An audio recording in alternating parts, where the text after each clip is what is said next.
ಗಸಗಸೆಯ ಪಾಯಸ ನಮ್ಗೆಲ್ಲ ಬಹಳ ಇಷ್ಟ. ಆದ್ರೆ ಇದರಿಂದ ಆಗುವ ಆರೋಗ್ಯ ಲಾಭಗಳ ಬಗ್ಗೆ ನಮ್ಮಲ್ಲಿ ಬಹಳಷ್ಟು ಜನರಿಗೆ ಗೊತ್ತಿಲ್ಲ. ಗಸಗಸೆ ಸಸ್ಯವನ್ನು ಪಪಾವರ್ ಸೋಮ್ನಿಫೆರಮ್ ಅಂತ ಕರೀತಾರೆ. ಇದರ ಹಸಿರಾದ ಕಾಯಿಯನ್ನು ಕಚ್ಚು ಮಾಡಿದಾಗ ಸುರಿದ ಹಾಲು ಏನಿದೆಯಲ್ಲ, ಅದು ಒಣಗಿ ಉಂಟಾಗಿರ್ತಕ್ಕಂಥ ಗಟ್ಟಿಯಾದ ಪದಾರ್ಥವನ್ನು ಅಫೀಮು ಅಥವಾ ಓಪಿಯಂ ಅಂತ ಹೇಳ್ತಾರೆ. ಹೌದು, ಈ ಗಸಗಸೆ ಬೀಜ ಅಫೀಮು ಗಿಡದಿಂದ ಬಂದದ್ದು. ಈ ಸಸ್ಯ ಮಾದಕ ದ್ರವ್ಯದ ಗುಂಪಿಗೆ ಸೇರಿರೋದ್ರಿಂದ ಸರ್ಕಾರದ ಅನುಮತಿ ಇಲ್ಲದೆ ಈ ಸಸ್ಯವನ್ನು ಬೆಳೆಸುವಂತಿಲ್ಲ. ಈ ಸಸ್ಯದ ತವರೂರು ಗ್ರೀಕ್ ದೇಶ ಅಂತ ನಂಬಲಾಗಿದೆ.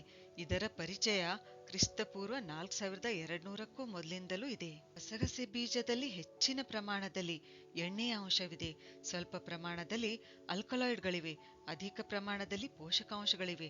ಬರೀ 1 ಚಮಚ ಗಸಗಸೆ ಬೀಜದಲ್ಲಿ 9.7 ಮಿಲಿಗ್ರಾಂನಷ್ಟು ಮ್ಯಾಂಗನೀಸ್ ಕಂಡುಬರುತ್ತೆ.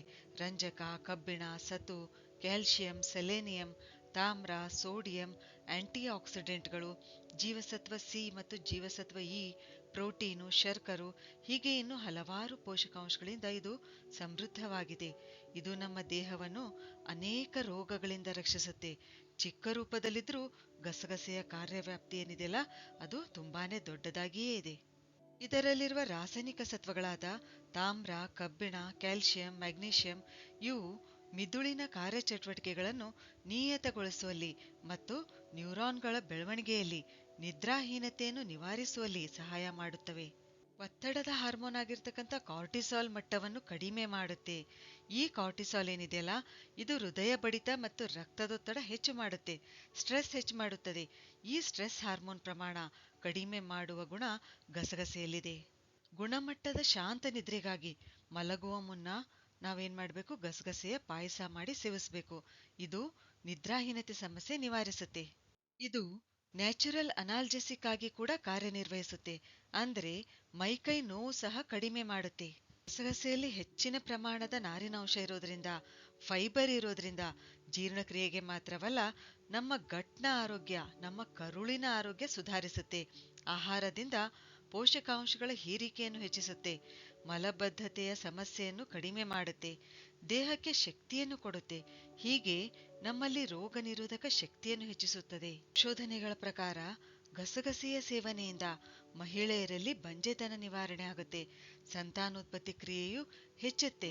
ಆಮೇಲೆ ಭೇದಿಗೆ ಚಿಕಿತ್ಸೆಯಾಗಿ ನಾವು ಏನ್ ಮಾಡ್ಬೋದಿಲ್ಲಿ, 1 ಚಮಚ ಗಸಗಸೆ ಮತ್ತು ಅರ್ಧ ಚಮಚ ದಾಳಿಂಬೆ ಸಿಪ್ಪೆಯ ಚೂರ್ಣ ಸ್ವಲ್ಪ ನೀರಿನೊಡನೆ ಅರೆದು ಸೇವಿಸಿದ್ರೆ ಭೇದಿ ಕಡಿಮೆ ಆಗುತ್ತೆ.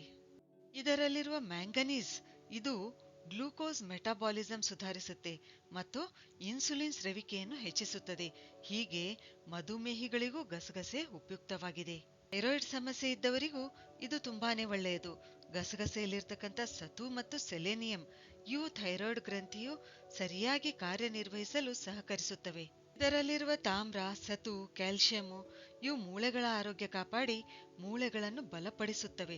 ಇದರಲ್ಲಿರ್ತಕ್ಕಂಥ ಮ್ಯಾಂಗನೀಸ್ ಮೂಳೆಗಳಲ್ಲಿ ಪ್ರೋಟೀನ್ ಕೊಲಾಜನ್ ಉತ್ಪಾದಿಸಲು ನೆರವಾಗುವ ಮೂಲಕ ಮೂಳೆಗಳು ಹಾನಿಗೊಳಗಾಗದಂತೆ ರಕ್ಷಿಸುತ್ತವೆ. ಗಸಗಸೆಯನ್ನು ನಿಂಬೆ ರಸದೊಂದಿಗೆ ಅರೆದು ತಲೆಗೆ ಹಚ್ಚಿ ಅರ್ಧ ಗಂಟೆಯ ನಂತರ ತಲೆ ಸ್ನಾನ ಮಾಡಿದಾಗ ತಲೆಯ ಹೊಟ್ಟು ನಿವಾರಣೆಯಾಗಿ ಕೂದಲಿನ ಆರೋಗ್ಯ ಸುಧಾರಿಸುತ್ತೆ. ಆಂಟಿ ಆಕ್ಸಿಡೆಂಟ್ಸ್ಗಳಿಂದ ಸಮೃದ್ಧವಾಗಿರುವುದರಿಂದ ಇದರ ಸೇವನೆಯಿಂದ ನಮ್ಮ ಚರ್ಮದ ಕಾಂತಿ ಹೆಚ್ಚುತ್ತದೆ. ಇದರ ಪೇಸ್ಟ್ ಲೇಪಿಸಿದಾಗ ಇದರಲ್ಲಿರ್ತಕ್ಕಂಥ ಲಿನೋಲಿಕ್ ಆಮ್ಲ ಏನಿದೆಯಲ್ಲ, ಇದು ಕಜ್ಜಿ, ಸುಟ್ಟುಗಾಯ ಮತ್ತು ಕೆರೆತ ಇವುಗಳನ್ನು ಕಡಿಮೆ ಮಾಡುತ್ತೆ. ಇದರಲ್ಲಿರ್ತಕ್ಕಂಥ ಒಮೆಗಾ 6 ಫ್ಯಾಟಿ ಆಮ್ಲ ಇದು ಹೃದಯಾಘಾತ ಮತ್ತು ಹೃದಯದಲ್ಲಿ ಅಡಚಣೆ ಉಂಟಾಗ್ತಕ್ಕಂಥ ಸಾಧ್ಯತೆಯನ್ನು ಕಡಿಮೆ ಮಾಡುತ್ತೆ. ಕಬ್ಬಿಣದ ಅಂಶ ಸಮೃದ್ಧವಾಗಿರೋದ್ರಿಂದ ಇದರ ಸೇವನೆಯಿಂದ ನಮ್ಮ ರಕ್ತದಲ್ಲಿ ಹಿಮೋಗ್ಲೋಬಿನ್ ಪ್ರಮಾಣ ಹೆಚ್ಚುತ್ತೆ. ಈ ಹಿಮೋಗ್ಲೋಬಿನ್ ಏನಿದೆಯಲ್ಲ, ಇದು ನಮ್ಮ ದೇಹದ ಎಲ್ಲಾ ಜೀವಕೋಶಗಳಿಗೆ ಆಮ್ಲಜನಕ ಸಪ್ಲೈ ಮಾಡುತ್ತೆ. ಜೀವಕೋಶಗಳಿಗೆ ಸರಿಯಾಗಿ ಆಮ್ಲಜನಕ ಪೂರೈಕೆ ಆದಾಗ ಮಿದುಳಿನ ಶಕ್ತಿ ಕೂಡ ಹೆಚ್ಚುತ್ತೆ, ಗ್ರಹಿಕಾ ಶಕ್ತಿ ಹೆಚ್ಚುತ್ತದೆ, ಚಿತ್ತಭ್ರಮೆ ಮತ್ತು ಅಲ್ಝೀಮರ್ಸ್ ರೋಗಗಳು ಉಂಟಾಗುವ ಅಪಾಯವನ್ನು ಕಡಿಮೆ ಮಾಡುತ್ತೆ. ಒಟ್ಟಾರೆಯಾಗಿ ಹೇಳ್ಬೇಕಂದ್ರೆ ಮನುಷ್ಯನ ಕಾರ್ಯಕ್ಷಮತೆ ಹೆಚ್ಚಿಸುತ್ತದೆ, ಜ್ಞಾಪಕ ಶಕ್ತಿ ಹೆಚ್ಚಿಸುತ್ತದೆ.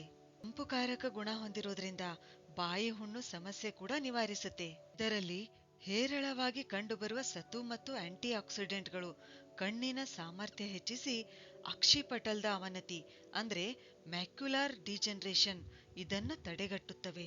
ನಿಮಗೆ ಒಂದ್ ವಿಷಯ ಗೊತ್ತಾ, ಇಷ್ಟೆಲ್ಲ ಅದ್ಭುತವಾದ ಔಷಧಿ ಗುಣಗಳನ್ನು ಹೊಂದಿರತಕ್ಕಂಥ ಗಸಗಸೆಯು ಹೆಚ್ಚು ಪ್ರಮಾಣದಲ್ಲಿ ಸೇವಿಸಿದ್ರೆ ಡ್ರಗ್ ಟೆಸ್ಟ್ ಅಂದ್ರೆ OPM ಕಾಂಪೌಂಡ್ಸ್ ಟೆಸ್ಟ್ನಲ್ಲಿ ಪಾಸಿಟಿವ್ ಬರಬಹುದು.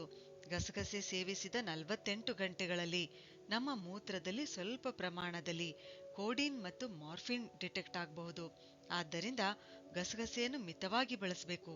ಸರಿ, ಹಾಗಾದ್ರೆ ಮುಂದಿನ ವಿಡಿಯೋದಲ್ಲಿ ಮತ್ತೊಂದು ಉಪಯುಕ್ತವಾದ ಮಾಹಿತಿಯೊಂದಿಗೆ ಭೇಟಿಯಾಗೋಣ. ಧನ್ಯವಾದಗಳು.